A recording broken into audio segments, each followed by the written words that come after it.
Hola chicos, buenas noches. Vamos a proceder a empezar con la presentación del invitado de esta noche.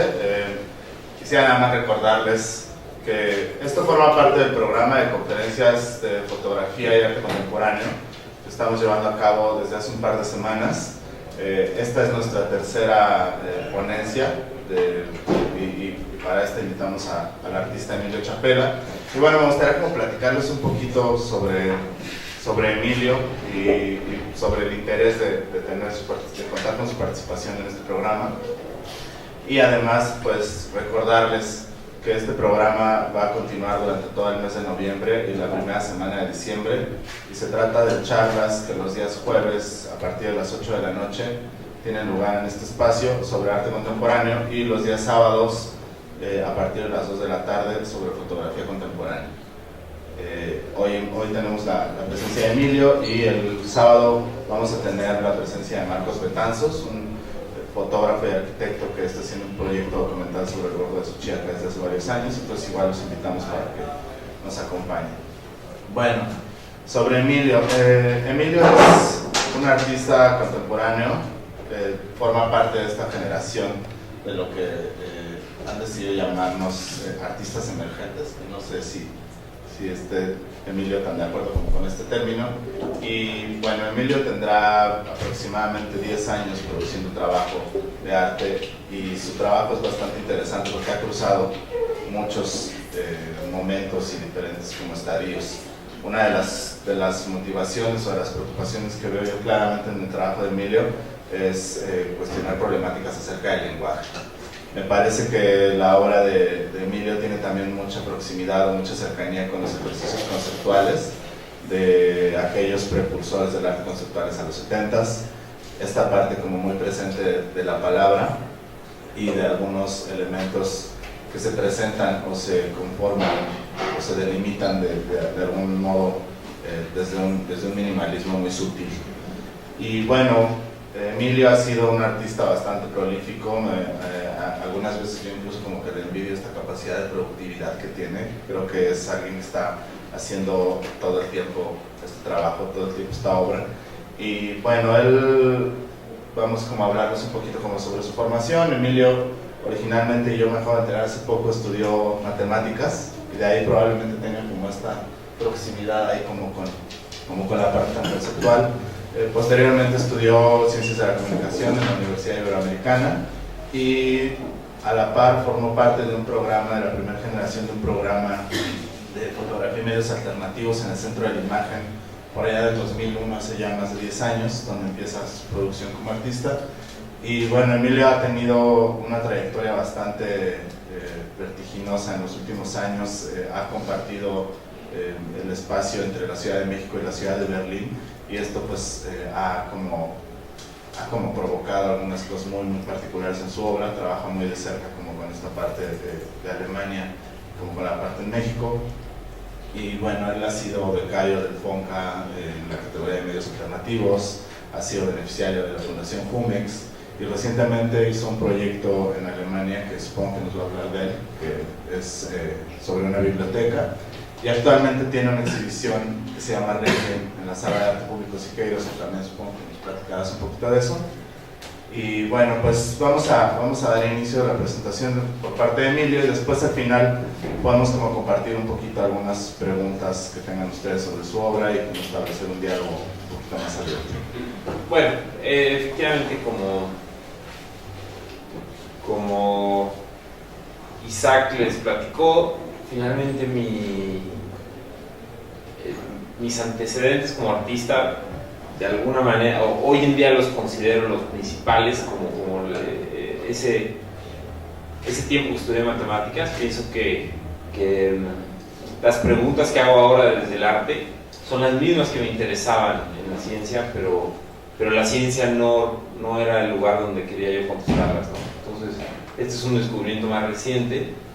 El arte para mí ha sido una respuesta más cómoda para contestar, más divertida también para contestar esas preguntas, ¿no? De las cuales vamos a ver algunas ahora.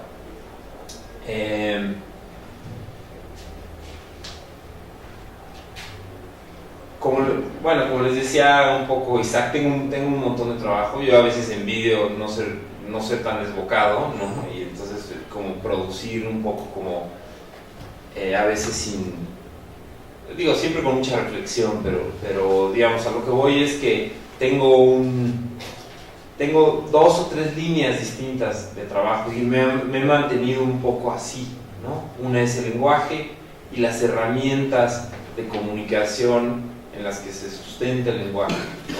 Desde las tecnológicas hasta el libro mismo, las físicas, un poco como una parte importante de mi trabajo la dedico a que el medio tecnológico se voltee a ver a sí mismo, ¿no? El libro viéndose a sí mismo, el video viéndose a sí mismo, el internet viéndose a sí mismo, ¿no?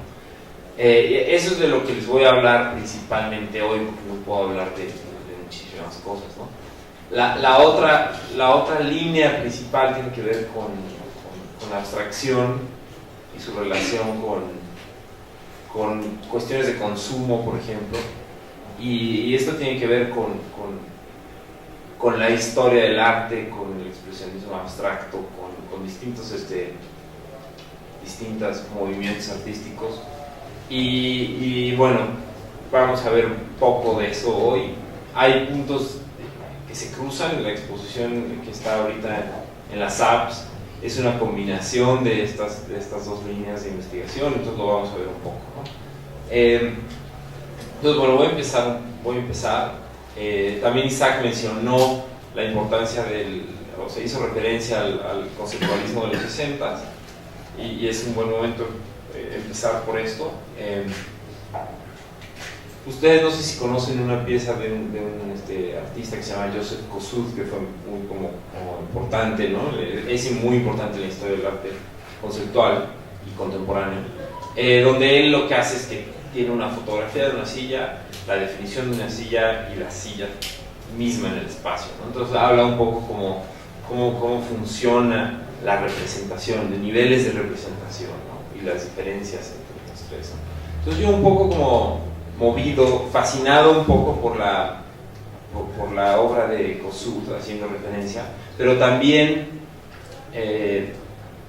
motivado por explorar el internet y sobre todo cómo el colectivo se expresa a través de internet y deja huellas de su interacción. Entonces, para esta obra lo que hice fue que busqué la palabra silla en inglés, chair, ¿no?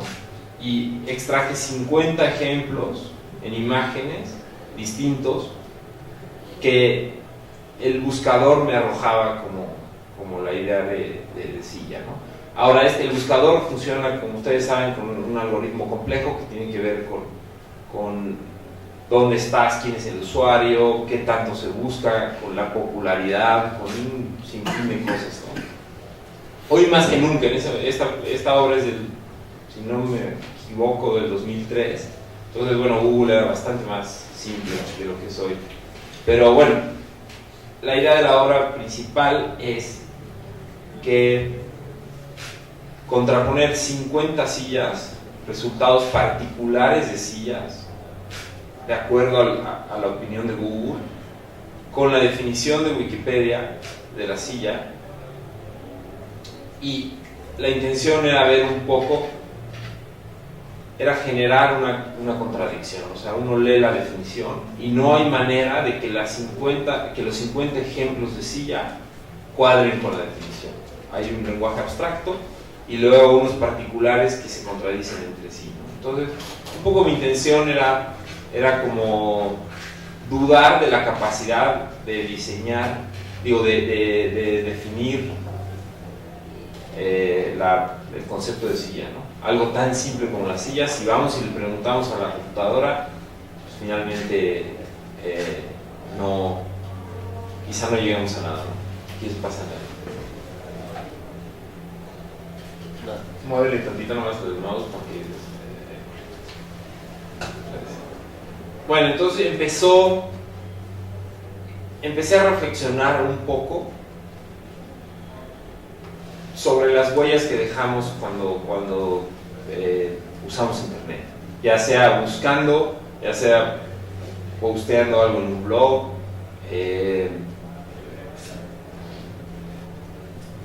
haciendo cualquier tipo de cosa, se queda en internet se queda un registro. Entonces dije, bueno, ¿qué pasa si empiezo a estudiar o empiezo a entender si esas huellas que dejamos hablan de cómo piensa el colectivo? Y la primera idea fue decir, bueno, ¿qué pasa si le preguntamos a Google, por lo tanto al colectivo, qué es la belleza, ¿no? Entonces empecé a buscar, ok, belleza, beauty, ¿no? Uso en estas piezas inglés porque es el mayor número de resultados, entonces he usado como escogido hacerlo en inglés. Entonces busco la palabra belleza, beauty en inglés y de repente me aviento un montón de imágenes, ¿no? Y la primera sorpresa es que estas imágenes son desde unas cosas muy cursis hasta un tipo sosteniendo una metralleta, ¿no? Entonces nosotros cuando subimos una imagen de nuestro perrito y ponemos, my beautiful dog.jpg, no nos damos cuenta que eso se queda de alguna manera, se indexa en Google y se vuelve parte de lo que Google interpreta que es la belleza. Entonces cuando ponemos beauty aparece la foto del perrito. Entonces mi idea fue a partir de esto hacer un libro sobre la belleza, pero luego extenderlo a una enciclopedia de conceptos que a mí me interesaban y el proyecto se llama De acuerdo a Google, According to Google, y bueno, lo están viendo en la pantalla, son 40 libros donde cada uno de los libros contiene entre 100 y 300 imágenes asociadas al concepto que titulan el libro, ¿no? Si quieres pásale uno más para que vean.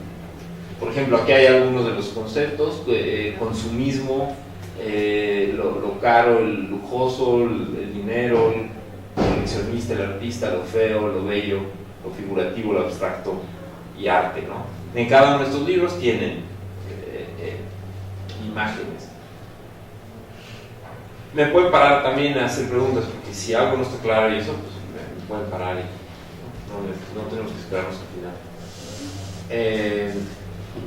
Si quieres, le pasas acá. Bueno. Aquí, este trabajo tiene más que ver con la tecnología y con el lenguaje, y desde un punto de vista un poco filosófico. Ahorita vamos a ver el video cuando acabe la presentación de las fotos, les voy a enseñar algunos videos. En esta obra no tiene que ver con Google, pero como les decía, tiene que ver con las herramientas que usamos para comunicarnos. En este caso el diccionario, el diccionario de la Real Academia de la Lengua Española. Decidí leer cada una de las palabras del diccionario en voz alta, pero de una manera particular. Puse 27 monitores con audio, y en cada uno de los monitores leo las palabras correspondientes a cada letra del abecedario, ¿no? Entonces en una pantalla se leen todas las palabras del diccionario, de la A, luego de la B, de la C y así hasta la Z. Y todo esto se reproduce en un solo cuarto al mismo tiempo, ¿no? Entonces es difícil verlo incluso en el video, pero creo que sí se los platico con claridad, se entiende. Mi idea era que si tú te acercas a uno de estos monitores, a la bocina, puedes escuchar las palabras de la C, por ejemplo, ¿no? Puedes escuchar todas las palabras. Si te quieres ir al centro del cuarto para tratar de entenderlo todo, ahí era lo que a mí me interesaba, como que te tropiezas y no escuchas nada, ¿no? O sea, se anulaba el sonido y se volvía una especie de murmuro, como una especie como de rezo, ¿no? Y sin embargo, si te acercas puedes escuchar cada uno. Entonces era un poco como hablar de cómo es el conocimiento, ¿no? Finalmente uno tiene que renunciar a la idea de tratar de entender todo de golpe y finalmente nuestra propia limitación de solo poder escuchar una pequeña cosa, ¿no? Entonces, bueno, pasa que sí. Al rato les enseño el video. Regreso como a a otro trabajo que tiene que ver con, ya muy específicamente, cómo se comporta el colectivo a través de las búsquedas de internet, ¿no? Todos aquí hemos buscado algo en Google y nos ha parecido como gracioso las sugerencias que Google nos hace después de que tecleamos alguna palabra, ¿no? Ahora se han hecho muchos, es más, hace 2 semanas vi una campaña interesante donde utilizaban esto como para una campaña, me parece que de derecho de las mujeres, ¿no? No estoy seguro, no recuerdo muy bien, pero bueno, yo esto lo hice en el 2007, no es hace tanto, pero 5 años, y para los que no sepan, la sugerencia de Google es un algoritmo que funciona de acuerdo a popularidad y otras cosas, pero principalmente a popularidad. Es lo que la gente más busca. Es significativo entender que las sugerencias que vienen, las sugerencias que aparecen en Google son bastante significativas, ¿no? Entonces aquí, por ejemplo, vemos una que es sobre los artistas, ¿no? Porque los artistas están locos, deprimidos, son raros, pobres, torturados, diferentes, importantes y liberales, ¿no? Y es pasado. Bueno, decidí hacer esto en sacarle un poco del contexto de Google y hacerlo en fondo negro con letras blancas, para que también se volviera una especie como de declaraciones políticas. O sea, si perdemos el contexto de Google, se vuelven más fuertes, ¿no? Y además también se vuelven como un pequeño, de alguna manera, un poema, una especie de haiku extraño, y eso me interesaba, ¿no? No hace falta que yo les platique esto de Google, ¿no? La idea es que también se tengan esta fuerza independientemente de eso. En alguna de las ocasiones que puse esto, no expliqué nada y pusimos esto en las calles de Montreal, como búsquedas de Google que tenían que ver con cuestiones raciales, y eran muy fuertes, y fuera de contexto realmente generaban como una incomodidad extraña, ¿no? Bueno, acá están viendo el del capitalismo. El capitalismo es bueno, es jefe, está muerto, es crimen organizado, es esclavitud, está mal, es inmoral, etc., ¿no? Comunismo, curiosamente, es parecido. Bueno, es bueno, es la más buscada, ¿no? Just a red herring es una trampa, la definición de un fracaso, en fin, ¿no? Está muerto, es una religión. No pasa nada. México, por ejemplo, ¿no? México está en qué continente, es el primero, ¿no? Entonces un poco también tiene que ver con... Esto también tiene que ver con la ignorancia de los gringos, ¿no? Porque finalmente estoy buscando en inglés y eso, digamos, en inglés finalmente yo creo que es la mayor parte de usuarios del mundo occidental, sin contar China, por supuesto, de India, los buscan en inglés, ¿no? México es Norteamérica, es un estado fallido, es conocido por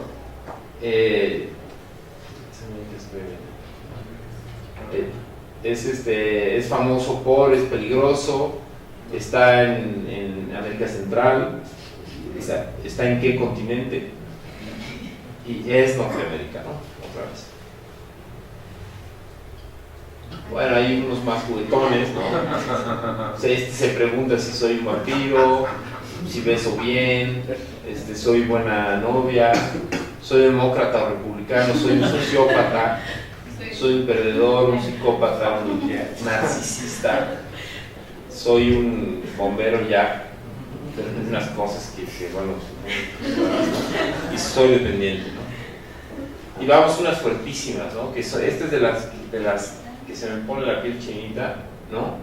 Es a mí no me gusta los negros, no me gusta mi hijo, no me gustas tú, no me gustan las personas, no me gustan las personas blancas, no me gusta mi mamá, Obama, no me gustan tus citas, no me gusta la escuela, y no me gusta mi esposo. Finalmente una que hace referencia circular, ¿no? A Google, ¿no? Entonces Google es Skynet, Google te está viendo, te está vigilando. Google tiene miedo al Islam, Google es tu amigo, Google nos hace estúpidos, Google es el diablo, Google es mejor que Yahoo, Google es un número, Google está contratando y Google es increíble. Bueno, ya un poco como cada vez más adentrándome en hacer, como en entender cuestiones políticas y sociales a través de las huellas que dejamos en Google, sí, con estos trabajos. Aquí hay un cruce de lo que les hablaba de lo que trabajo con color y con arte abstracto, con la idea de Google y las huellas y el lenguaje, ¿no? Entonces, hay una herramienta de Google que sirve para saber qué tanto se buscan ciertas palabras en Internet, ¿no? Se llama Google Trends. Bueno, ha tenido varios nombres, pero hoy lo encuentran como Google Trends. Y esto lo que hace es una herramienta que a mí me parece como interesante. La usan mucho para mercadotecnia, ¿no? Para ver si por ejemplo, una campaña de Coca-Cola es exitosa o no, a partir de lo que la gente busca, ¿no? Pero también una de las cosas más interesantes de esta, por ejemplo, de esta herramienta es que para entender las epidemias, por ejemplo, de las gripes, empiezan a ver qué tanto se empieza a buscar como cuestiones relacionadas a síntomas de gripe, y es impresionante cómo pueden hacer mapas y pueden en un día darse cuenta de si hay un foco rojo de una epidemia en cierto estado, en un estado de Estados Unidos o en México, en cualquier lugar. Entonces, bueno, es una herramienta que es muy buena como para entender, echarnos una mirada en el inconsciente colectivo.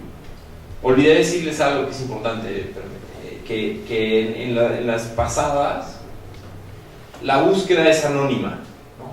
Y cuando nosotros hacemos una búsqueda anónima, pues buscamos lo que de veras, o sea, no tenemos una autocensura que nos detenga a buscar algo sobre racismo, ¿no? O sea, no hay esa autocensura. En este caso tampoco. Entonces, bueno, jugando con esta herramienta, me di cuenta de que una de las primeras sorpresas es que los venezolanos buscaban democracia más que cualquier otro país en Latinoamérica, ¿no?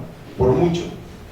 Entonces decía, bueno, pues tiene que ser por algo, ¿no? Es evidente el por qué, ¿no? Pero entonces de repente hay cosas que de repente sí brincan mucho. Entonces decidí hacer un ejercicio que tenía que ver con la democracia en distintos idiomas, ¿no? Lo que están viendo es el comparativo de la palabra, cómo se busca, con qué frecuencia se busca la palabra democracia en 5 idiomas distintos. Hasta la izquierda, italiano. El segundo y el más grande es democracia en español.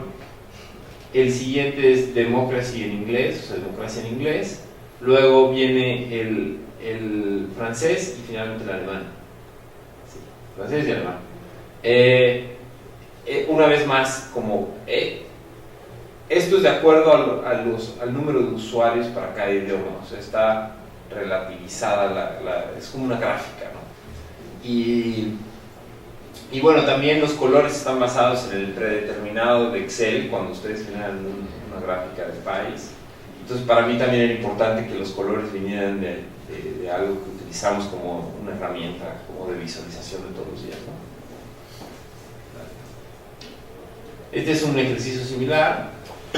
Esto lo que está comparando es las búsquedas, la frecuencia de la búsqueda desde la palabra pound, la libra en inglés, el euro, el peso y el dólar, ¿no? Esto fue, si no me equivoco, en el 2010, ¿no? Antes de que empezara la crisis fuerte del euro, y esta de alguna manera para mí era un mapa de la dinámica del poder económico en el mundo, ¿no? Creo que ha cambiado hoy en día. Son ejercicios similares, pero volumétricos, ¿no? Les hablaba un poco de las referencias con el arte abstracto, les platico un poquito nada más para que entiendan. Las piezas anteriores, para mí era muy importante hacer monocromos que tuvieran como una cita directa del Sworth Kelly y a distintos pintores expresionistas abstractos, donde el color no está conectado con la expresión de las emociones, sino con relaciones mundanas y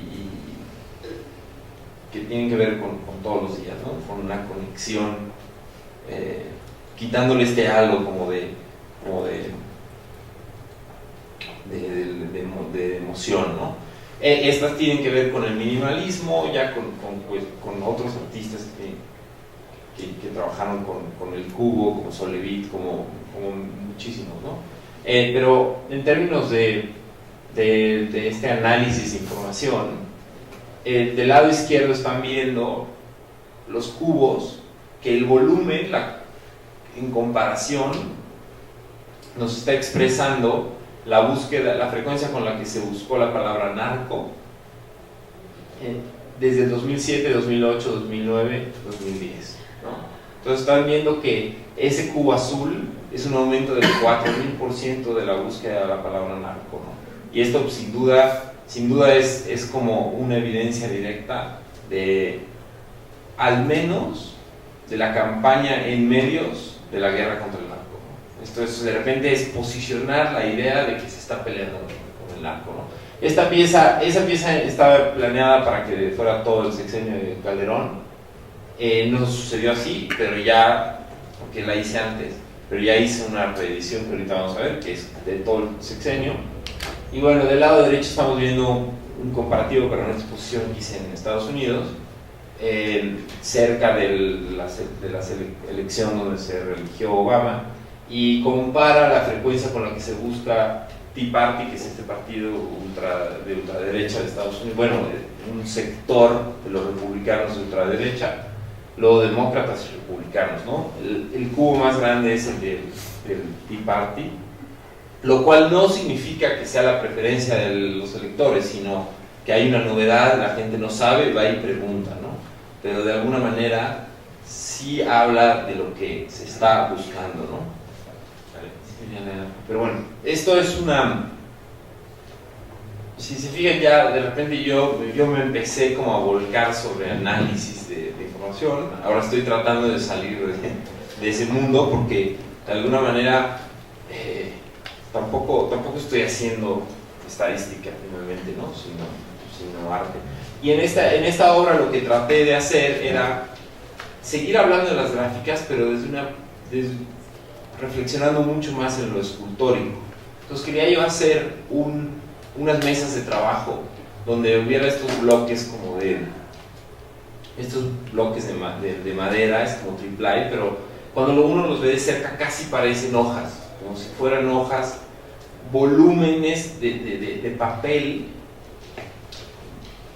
de distintas alturas, y cada uno de esos volúmenes representa algo. Les platico un poco de qué trataba. Hay otra herramienta aún más interesante de Google que, como algunos de ustedes saben, Google ha escaneado entre 15 y 25 millones de libros y trae un problema legal que curiosamente hoy se solucionó parcialmente, no sé si para bien o para mal, pero ellos tenían prohibido, quizás hasta hoy, publicar los libros en su totalidad. Y entonces lo que han hecho es que, bueno, lo que no tienen prohibido es hacer análisis estadístico de, por ejemplo, qué tantas veces aparece una palabra en estos libros, ¿no?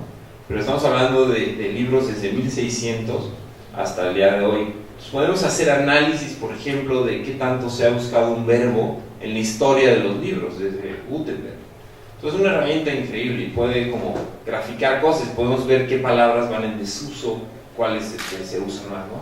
Entonces para esta exposición había que trabajar con la idea de México y bueno, trabajando de cerca con el curador, llegamos a la conclusión de que era interesante hablar del flujo, de qué tanto se había publicado la palabra religión en comparación con ciencia a lo largo de 200 años de historia en México, bueno, de 1800 a 2010, un poquito más de 200 años. Y entonces lo que están viendo es difícil de la foto explicarles cómo leer la obra, pero la mesa de allá atrás, la primera, léanlo como una curva, como una U que va así, ¿no? De 1800 es el lado de izquierdo de hasta allá, la más chiquita, y luego va creciendo. Ese es ciencia. Podemos ver unos picos en el positivismo, ¿no? Y de repente baja y vuelve a subir, ¿no? Y religión tiene como altos y bajos, y finalmente en el 2000 es casi su momento más bajo, ¿no? Entonces, bueno, era un poco hacer este comparativo y de alguna manera expresar en términos de volumen. O sea, cada una de las mesas representa el volumen de lo que se ha publicado en Ciencia y Religión en México, y se pueden comparar, ¿no? Esta es la obra de Narco revisada. La anterior que vieron eran con los colores de Google, con los colores que grafica Google cuando usa la herramienta. Aquí decidí hacer otra estrategia distinta y hacerlo con tabiques de concreto. Finalmente se trata de hacer una comparación, pero también me interesaba mucho utilizar el material como tabicón, que finalmente se usa mucho para la autoconstrucción en México, y bueno, para construcciones como muy grandes, pero tiene que ver con la idea de construir, ¿no? Y pareciera que en el sentido de la lucha contra el narco vamos en el sentido opuesto, ¿no? Entonces, bueno, ese es el último año de Calderón, ¿no? En términos de búsquedas de narco. Curiosamente está bajando el interés. No, eso no quiere decir que vayamos bien, ¿no? Estos trabajos ya tienen más que ver otra vez con Google, pero ya no como necesariamente con el colectivo, sino como con ciertas contradicciones que aparecen con el uso de la tecnología, ¿no? Si ustedes van y le preguntan a Google las direcciones para llegar de China a Taiwán, también ya empezando porque no tiene mucho sentido, ¿no? Google de hecho sugiere en el paso 48 que nades a través del océano. Y entonces, bueno, pues a mí la primera vez que lo vi me pareció una cosa muy chistosa, ¿no? Y de repente pensándolo más y más dije, bueno, ¿por qué diablos está ahí esa broma? Alguien de Google decidió poner esa broma, pero ¿por qué ahí y no? Si le pides direcciones de ir a Berlín, a Copenhague, te dice, llega aquí, toma el ferry 22, cruza el canal, o sea, digamos, sí existe la posibilidad de dar las direcciones, ¿no? Pero si te pones a pensar, finalmente, pues hay una imposibilidad política en este viaje, ¿no? O sea, digamos, es posible el viaje, pero hay una complicación política, territorial, que tiene que ver con muchas otras cosas. Quizá ustedes han visto otros chistes de estos. Es que algunos disidentes chinos han logrado llegar a nado en cámaras neumáticas de auto de las costas de China a Taiwán, porque Taiwán es una república asociada a China, entonces cuando tú llegas a territorio taiwanés no pueden deportarte. Correcto, o sea, no sabía esa particularidad, o sea, como digamos, sé de muchas de las complicaciones de las relaciones de Taiwán y China, pero fíjate, curiosamente no sabía. Como el asunto de Cuba. Ajá, exactamente, como el mismo rollo con Cuba, ¿no? Sí. Y no el mismo rollo con nosotros en Estados Unidos. Bueno, también si ustedes le ponen ir de Hawái a Europa, pues bueno, también sale como un chiste, ¿no? Porque es absurdo, pero en este caso a mí me pareció que no era inocente, la broma no era inocente, ¿no? Entonces, bueno, aquí fue una combinación de un mural, pinté algo en la parte azul está pintada, bueno, y también la línea y otras cosas que son un vinil, y es una cosa bastante sencilla, ¿no? Pero una vez más habla de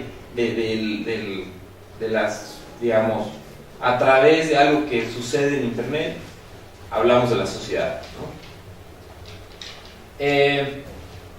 Esto es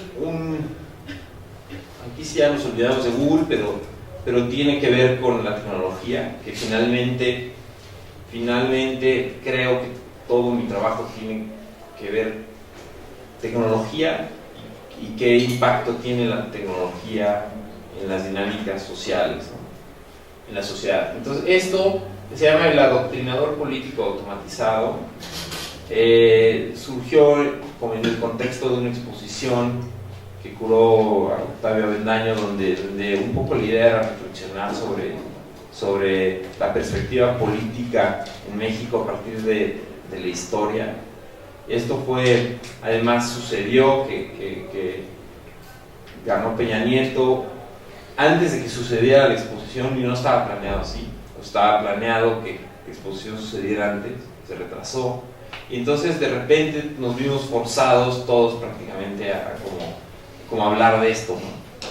Entonces yo lo que hice fue que hice una investigación y recopilé slogans y gritos políticos de tan viejos como pude, ¿no? Muchos del 68, otros incluso revolucionarios.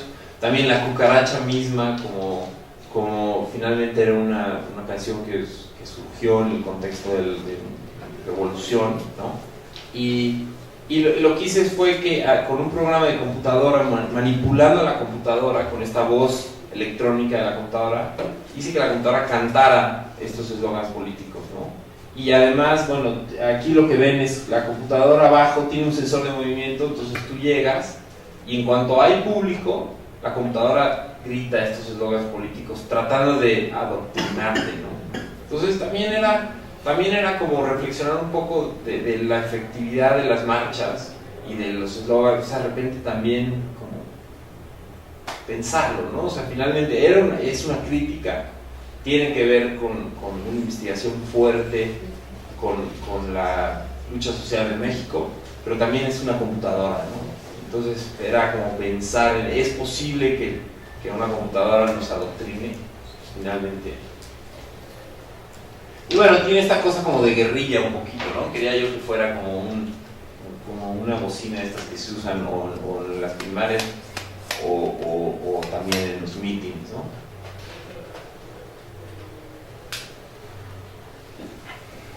Aquí parece que estamos dando un brinco completamente fuera de lo que les estoy hablando, pero finalmente no. O sea,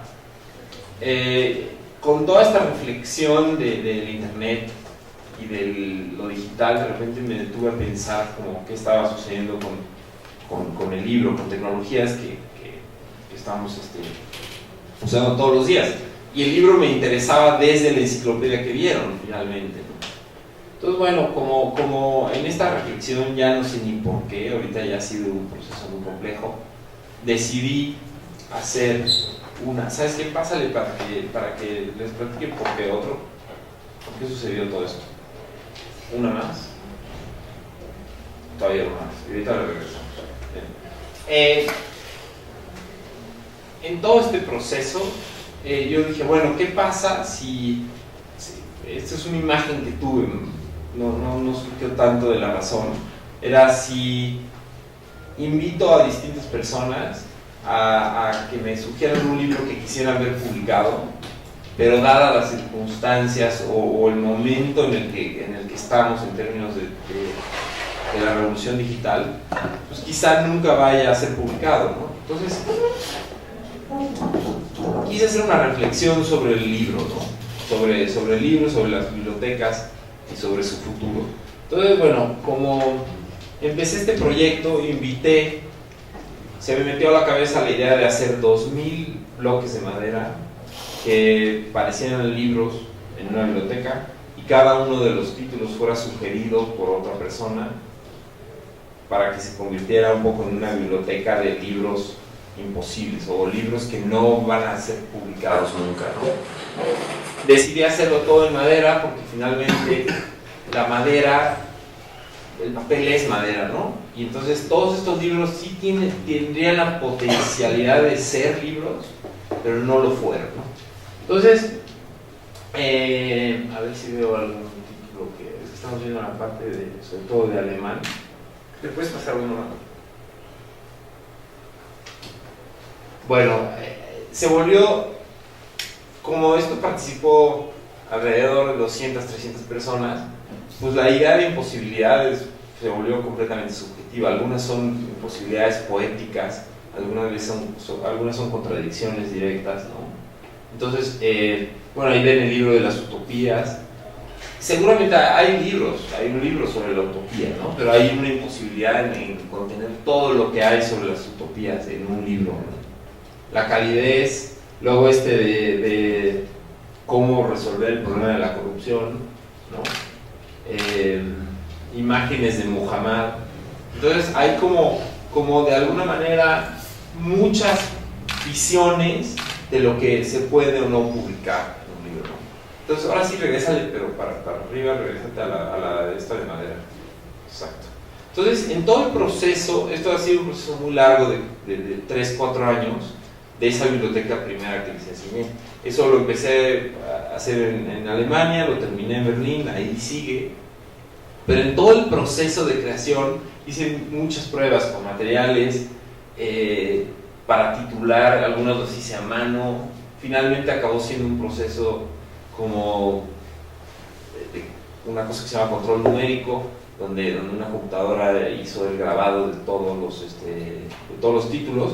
Pero entonces se me fueron acumulando pruebas en México y en algún momento dije, bueno, esta otra biblioteca es el resultado de mi proceso pensando sobre los libros. Entonces me parecía muy importante también utilizar mi propio proceso para generar una obra, ¿no? Entonces, si se fijan, aquí es realmente una colección de bloques de madera que hacen pensar en una biblioteca. Ahora sí vamos a... Esta es otra foto, pero aquí hay algo muy importante. Yo cuando vi esta biblioteca finalmente como expuesta por primera vez, algo me faltaba, me parecía un poco como por un lado romántica y por otro lado un poco demasiado escultórica, como un set de cine, ¿no? Entonces me di cuenta de que el objetivo de mi investigación en libros era reflexionar sobre los libros y las bibliotecas. O sea, no me había caído ese 20, ¿no? No trataba de hacer una cosa súper espectacular, era un pretexto para generar una reflexión en el espacio público. Entonces, desde ese momento decidí que había que hacer un libro ya de papel y había que organizar como discusiones, mesas redondas y un montón de actividades alrededor del libro, porque es una inquietud que tenemos todos, ¿no? Dale, si quieres. Bueno, esta es una imagen de la biblioteca en Alemania ya terminada, ¿no? Son otros 2000 libros. Entonces, bueno, sí, estamos hablando que hay como 4000 entre las dos imágenes que veo, ¿no? Bloques de madera. Pero en esta todos están titulados. Pásale. Con eso otro ya toma. Aquí ya vieron. Y pásale. Creo que ahorita es todo, ¿no? Entonces, espérame, me pongo lo de las armas. Como si no fuera poco, hice otra biblioteca. Ya es la última. Espero. Aquí lo que sucedió es que cuando yo ya estaba como en la recta final de toda mi investigación de libros, me invitaron en la Sala de Arte Público Siqueiros a hacer una exposición trabajando con los libros, con el acervo personal de la vida para los Siqueiros. Y entonces, bueno, me invitaron a trabajar con los libros y la primera cosa que me llamó la atención es que estaban clasificados, él mismo clasificó sus libros en política, arte y varios. Entonces, me llamó mucho la atención que eso tiene que ver con su forma de ver el mundo, ¿no? Solo hay esas dos cosas, política, arte y todo lo demás, ¿no? Entonces me parecía un poco interesante, me pareció muy interesante y con un poco de resistencia al principio acepté hacer un proyecto que fuera una nueva biblioteca, pero decidí que esta nueva biblioteca iba a ser una réplica exacta a la de Siqueiros. Entonces medimos cada uno de los libros e hicimos una réplica en MDF con ciertas, en el espesor había promediamos los libros, pero todo lo demás es exacta la réplica. Entonces, si quieres, pásale una. Ahorita les voy explicando. Dale otro más para igual un detalle. Ahí estamos viendo como ya los libros de MDF. Bueno, les llamo libros, pero se entiende que son bloques de madera, ¿no? Y bueno, la idea era hacer una réplica para luego poder como reorganizar y jugar con la biblioteca. Y había dos objetivos en la exposición. Uno era hablar de Siqueiros, porque a eso me invitaron, y del acervo, y tener este vínculo con el acervo. Y por otro lado, culminar con mi investigación respecto a los libros en términos más filosóficos, ¿no? Ese primer objetivo lo resolví haciendo este código de color donde podemos visualizar la estructura, la carrocería de la biblioteca. Entonces estamos viendo, por ejemplo, aquí el amarillo representa todos los libros de la categoría varios, el rojo de política y el azul de arte. Entonces, si se fijan, también ya hay un regreso de esta abstracción geométrica y de usar color para hablar de estructuras, se conjunta con la investigación de los libros. Y luego dale otra, sí. Bueno, ahí se ve claro en primer nivel como los libros en azul de arte, política rojo y varios amarillo. Y los otros colores son los idiomas. A ver si quieres, pásale. Por ejemplo, ahí se ve bastante claro. Siqueiros coleccionaba ediciones primeras de textos sobre comunismo y socialismo en cualquier idioma, en armenio, en ruso, en lo que fuera, lo leyera o no, porque era una cuestión, pues bueno, un poco fetichista. Y por otro lado también tenía muchos amigos artistas que le mandaban un catálogo en croata y digo, no lo podía leer, pero era un regalo. Entonces es una biblioteca muy rica en idiomas. Extraño también para una biblioteca pequeña. Es como de 2.600 libros, lo cual no es tampoco una biblioteca muy grande, ¿no? Bueno, no pasa otra vez, es como un poco, ahí están los idiomas, ¿no? La relación de los colores, ¿no? Alemán, húngaro, polaco, italiano, ruso, búlgaro, esloveno, etc. Él hablaba ruso, francés, inglés, español. Y bueno, entonces, en términos de la biblioteca me interesaba mucho poder mentalmente y físicamente también se puede hacer, reorganizar la biblioteca solo asignando, poniendo colores juntos. Podemos decir, ok, vamos a buscar todos los libros en japonés, independientemente de si son arte, política y varios, ¿no? O podemos buscar todos los libros en español sobre arte, ¿no? Que es curiosamente la categoría que más hay, ¿no? Español y arte. Y entonces me gustaba un poco la idea de hacer eso, pero además, ya, a ver si quieres pasarle. Una vez como terminando con esa idea de hablar de la estructura de Siqueiros y de su forma de pensamiento y de la biblioteca, para mí era muy importante reflexionar sobre el espacio de biblioteca y sobre el libro. Entonces, la intención era hacer un centro de documentación de alguna manera o una biblioteca donde todo fuera inaccesible. O sea, digamos, los muebles que estaban viendo no se pueden sentar porque son demasiado frágiles. Entonces no te puedes sentar. Hay libros que no puedes leer. El carrito pues no tiene ningún sentido, es un carrito de MDF, ¿no? Como todo el espacio es completamente inaccesible, está truncado, está como olvidado. Y me hace pensar mucho como en la propia biblioteca de Siqueiros, que estaba completamente arrumbada, ¿no? Y en muchas otras bibliotecas, como las bibliotecas de los parques, por ejemplo, ¿no? Y tenemos en la Condesa hay estas bibliotecas pequeñas en el Parque México, en los foros del saber, ¿cómo se llaman? Los faros del saber, con algunas excepciones. O sea, en fin, hay miles de bibliotecas que están completamente perdidas, abandonadas. Entonces para mí sí es importante decir, como sacar la pregunta. Yo no creo que los libros van a desaparecer, es más, me parece un poco como necia la discusión de si prefieres el Kindle o el libro. O sea, como que estoy tremendamente aburrido de eso. Pero filosóficamente sí me interesa, ni siquiera filosóficamente, me interesa preguntarme sobre el futuro de las bibliotecas, cómo deben ser esos espacios, ¿no? ¿Qué le pasa a los libros cuando se digitalizan, ¿no? Y ahí va la otra reflexión, o sea, todos estos cuerpos de madera que les he mostrado, para mí es como si fueran cuerpos abandonados, como un cementerio de libros. Entonces, haciendo una metáfora cristiana, que yo no tengo de cristiano nada, ¿no?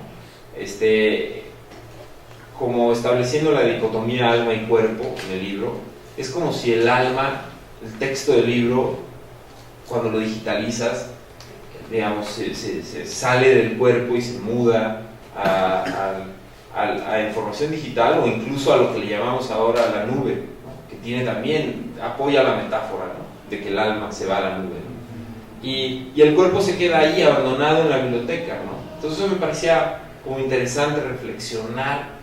Por eso la exposición se llama Requiem, porque es como si fuera la muerte, al menos del cuerpo del libro, ¿no? Y hay un video que quizá eso al final se los puedo mostrar un poquito, que habla un poco del proceso de digitalización, el momento donde se digitalizan las cosas, que es cuando la luz pasa sobre el libro, ¿no? Y entonces es un video muy abstracto, hecho solo grabando la luz del escáner, ¿no? Como con una cuestión poética del momento donde el libro, donde se separa el alma del cuerpo, ¿no? Entonces, si quieres, pásale otro. Bueno, la banca, ¿no? Que están viendo. Ahí está el video, ¿no? Y luego, pásale otro. Están estos cuadros que están como que hablan exactamente de lo que les estoy diciendo, ¿no? Cuando yo empecé a me acerqué al acervo, me di cuenta de que lo estaban digitalizando, ¿no? Están digitalizando todos los libros para tratar de batallar con la idea de que están muertos en un librero y empolvándose, ¿no? Ahí hay otra idea, también cuando se empolvan las cosas, casi se vuelven MDF, ¿no? Se vuelven a enquistar, y cuando nadie los abre, pues bien podrían ser estos bloques, ¿no? Y se me fue la idea. Se está digitalizando para que el público la pueda ver, ¿no? Y en este proceso de digitalización me encontré estos errores. Es un escáner que es un cabezal, como una tecnología supuestamente muy buena, que tiene que bajar al punto donde se enfoca la parte importante del libro, y en realidad es una cámara más que un escáner, toma la foto y luego corre un texto de reconocimiento de caracteres para pasarlo al digital. Me pareció que estos errores eran muy interesantes porque eran un error en la traducción del mundo de lo físico al mundo de lo digital. O sea, estaban en medio, eran una vez más inaccesibles. O sea, estos son imágenes que no son ni libros, pero tampoco son información digital. Son como, se quedaron truncados, ¿no? Me parecía que se quedaron como el resto como mis bloques de madera, como las sillas, como el mobiliario. Y además me parecía muy interesante que son estas imágenes donde hay como la interacción humana como si fueran alienígenas, ¿no? Como que son como si fueran especímenes que vinieron del espacio. Bueno, tienen que ver con Siqueiros, que veíamos a Matías Geritz en la foto anterior. Este es el video. Son sticks del video. Y es un video que se vuelve cada vez más abstracto porque le pongo prismas al escáner y empiezo a aventarle un montón de cosas para que se genere esta abstracción, ¿no? Entonces toda la exposición de Requiem trata de Siqueiros, pero también trata de todo este proceso, lo que yo entiendo de este proceso de la digitalización del libro, ¿no? Y lo que es muy importante que sepan, para terminar, es que yo no tengo una postura clara. Yo no creo, ni creo que vaya a desaparecer el libro, o sea, digamos, bueno, tengo una opinión, pero no es relevante, ¿no? Para mí era importante hacer una exposición que fuera un homenaje y al mismo tiempo un requiem al cuerpo del libro, ¿no? Este martes hicimos una lectura de Li Ching. Yo no creo en Li Ching, pero mi padre sí. Bueno, me parece muy interesante, ¿no? Y entonces, como yo también tengo dudas, pues fuimos a preguntarle a Li Ching qué iba a pasar con los libros, y fue un ejercicio interesantísimo, fue una locura. Contestó unas cosas como muy interesantes que ya verán en el futuro, lo voy a incorporar a otro trabajo. Y pues bueno, esto es una probadita de lo que hago. Empecé 10 años por acá, y la última parte pues son los últimos 3 años, que son la reflexión sobre los libros, ¿no? Pueden ir a las apps, está la exposición, vale la pena, ¿no? ¿Hasta cuándo está? Hasta finales de diciembre. Entonces no sé si queremos comentar cosas. Muchas gracias, Emilio.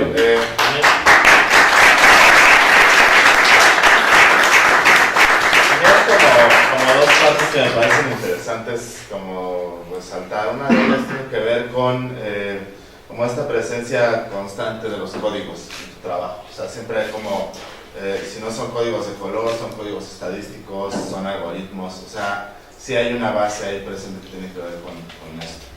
Y que al final de cuentas pues tiene que ver como con la construcción de un lenguaje. Y la otra parte que me gusta mucho y que pues yo no conocía como esta última parte tan de cerca, es esta transición que has logrado hacer como hacia darle un giro muchísimo más poético al trabajo, que en un principio el trabajo era como rudamente conceptual y como bastante como apegado como a ciertos estatutos como de lo formal, y de repente, o sea, como que te pongas a hablarnos sobre el momento de pérdida del alma del libro y la manera en la que se atrapa a través como del fenómeno de la luz. Toda esa parte se me hace como muy interesante.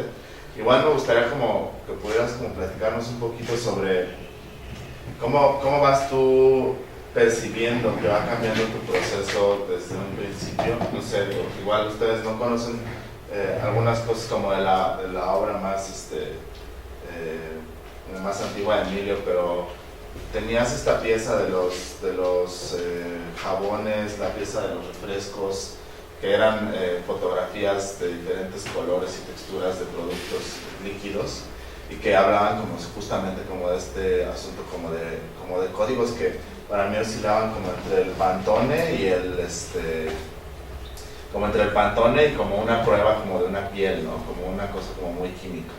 Y ahora está esta cosa como de los libros, que creo que ya te depositaste como muy bien en ese tema. Pero no sé, me gustaría como que platicaras un poquito como el proceso, o sea, cómo asumes tú como artista, como autor, como persona también, como este proceso de cambio, ¿no? En donde supongo que sí sientes como que estás cayendo en esos poéticos que van como más lejos de lo primero. Pues sí, digo, hay foros para hablar de todo, y creo que para mí es importante sí hablar como de que creo que Isaac tiene razón. O sea, finalmente en el proceso de aprendizaje las soluciones a mis obras eran como no quiero decir simples, quizá demasiado influenciadas por estas soluciones conceptualistas de los 60s o por quienes eran los tutores en el momento. Entonces, bueno, empecé a hacer una construcción, ¿no? Quizá cada vez más compleja, ¿no? Pero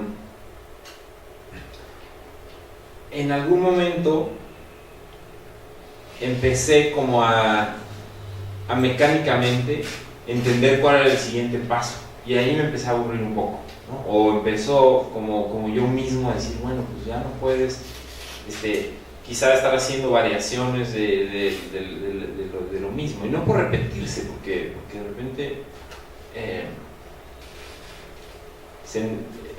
tenía una necesidad. También empezó a surgir la necesidad de complejizarlo, ¿no? Y no complejizar las cosas por el hecho de hacerlas más complejas y más difíciles, sino por quizá incorporarla, hacer ser más poéticas, ¿no?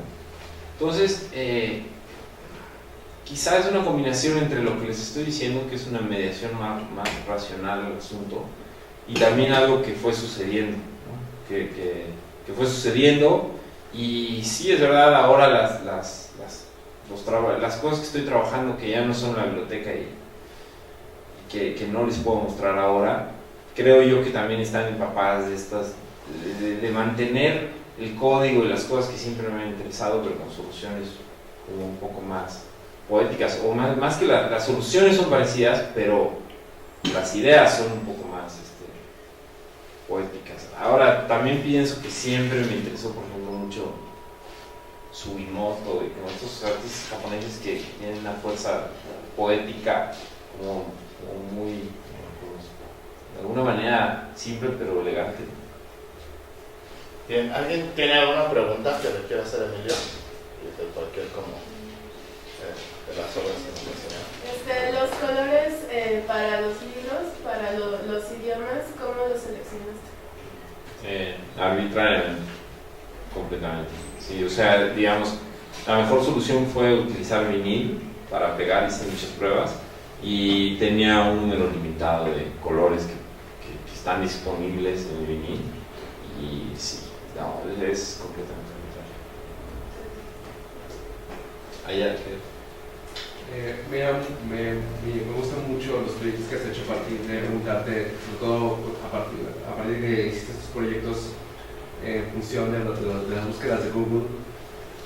Creo que un hecho que es muy claro, había una cultura del libro tan poderosa entre nosotros que parecía que el libro era un contenedor de conocimiento que estaba a prueba de todo, pero obviamente los buscadores de internet y las nubes lo han puesto a prueba.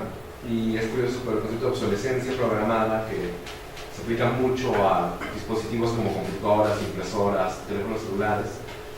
Parece que también es un concepto que se está aplicando muy rápidamente al libro.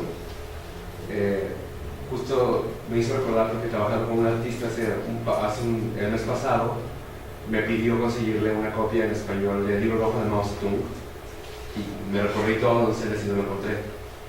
Y luego me enteré que llevaba años agotado, es decir, que ya no se volvió a editar. Y es un libro que no. Había otros textos de Mao Zedong, pero ese específicamente ya no.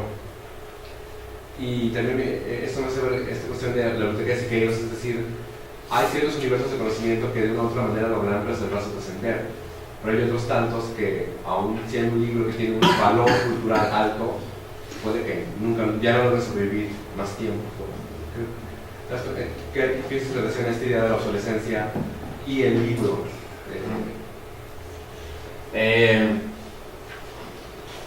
Es difícil. Yo creo que tratando de contestar esa pregunta de la manera más fría posible, creo que no hay ninguna diferencia. O sea, digamos, Gutenberg, la imprenta de Gutenberg llegó para democratizar los libros y sustituir los manuscritos y los manuscritos, los pergaminos, digamos, vamos tecnología con tecnología sustituyendo, y quizá cualitativamente es igual.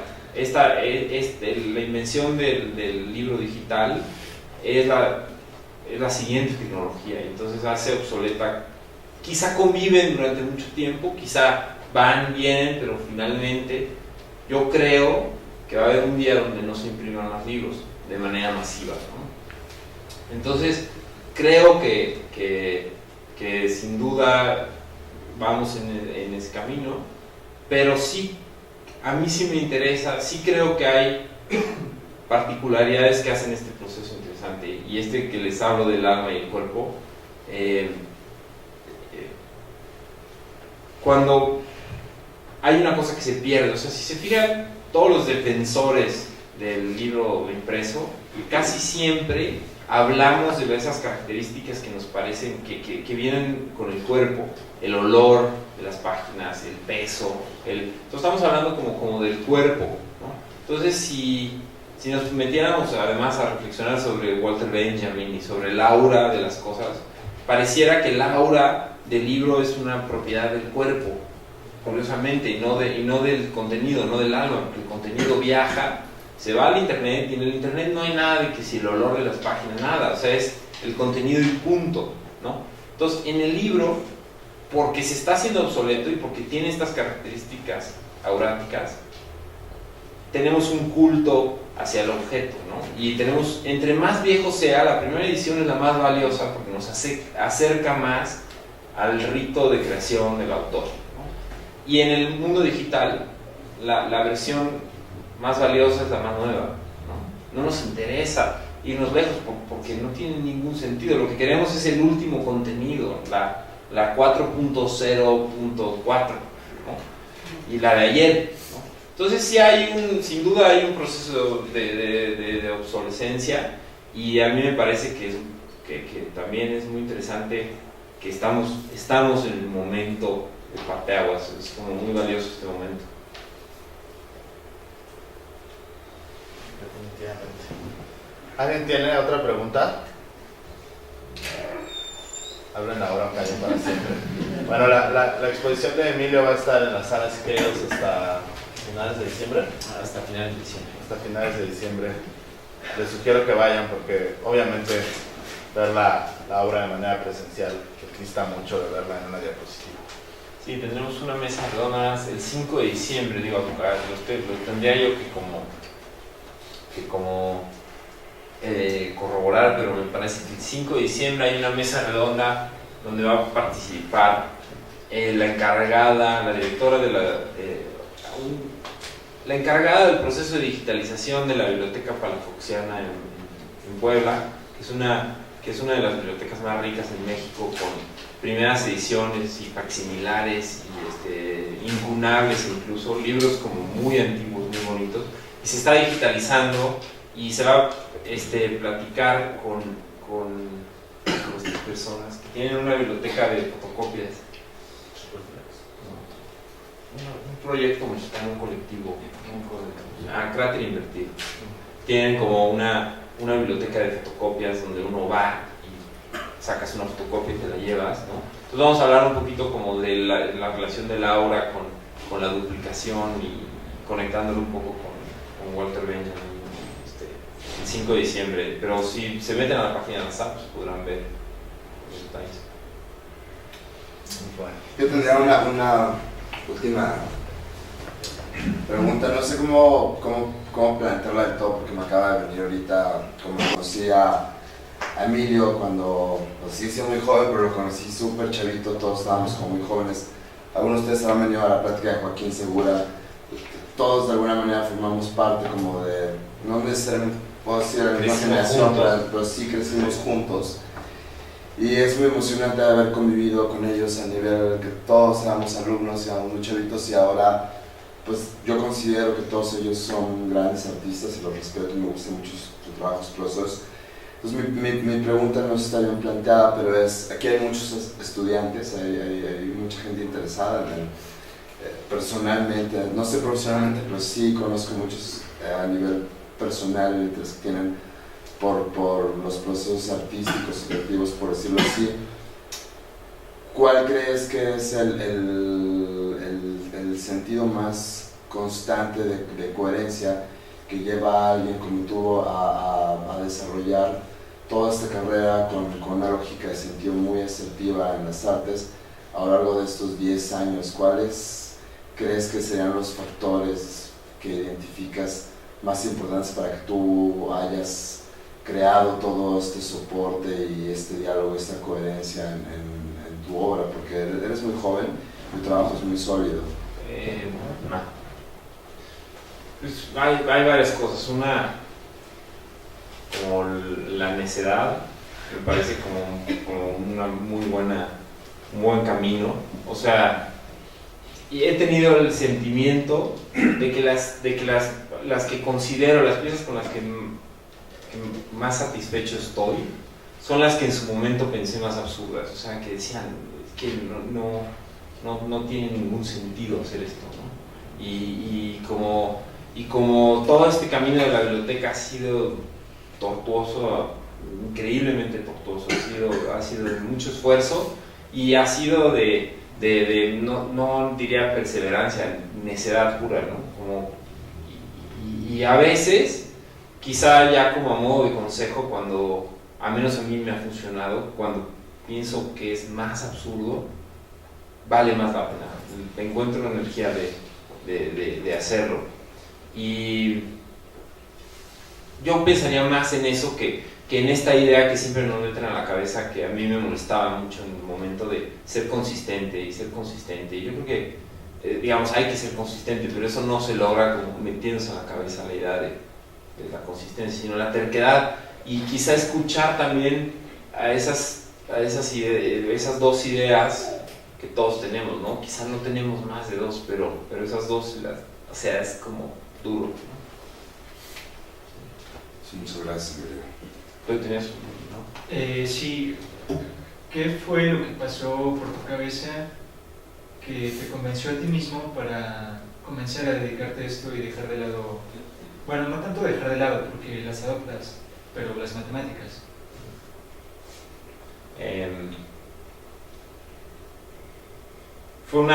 Yo llegué por puro azar a esto, o sea, yo no tenía ni idea que era el arte contemporáneo, o sea, tenía idea que me interesaba el azar, que me interesaban los sistemas, que me interesaba la certidumbre, estas preguntas filosóficas, y cuando estaba yo en matemáticas siempre supe que eso era lo que me interesaba, y no necesariamente las matemáticas, ¿no? Sino la abstracción. Y Isaac platicaba del centro de la imagen donde hicimos, fuimos compañeros y hicimos este programa sobre fotografía, y yo llegué ahí pensando que la fotografía era Sebastián Salgado y uno que otro documentalista, y eso estaba muy bien, pero ese era mi mundo, ¿no? Y de repente descubrí que había una locura, ¿no? Donde podía como preguntarme lo que decía en un principio, podía hacer estas preguntas de una mejor manera. Y eso funcionó para mí. Por supuesto hay gente que ha seguido mucho por el camino de la fotografía, no sé, también es una necedad eso de las etiquetas, pero para mí fue un lugar muy conveniente y fue totalmente azaroso. Pues bueno, pues muchas gracias, Emilio. Muchas gracias.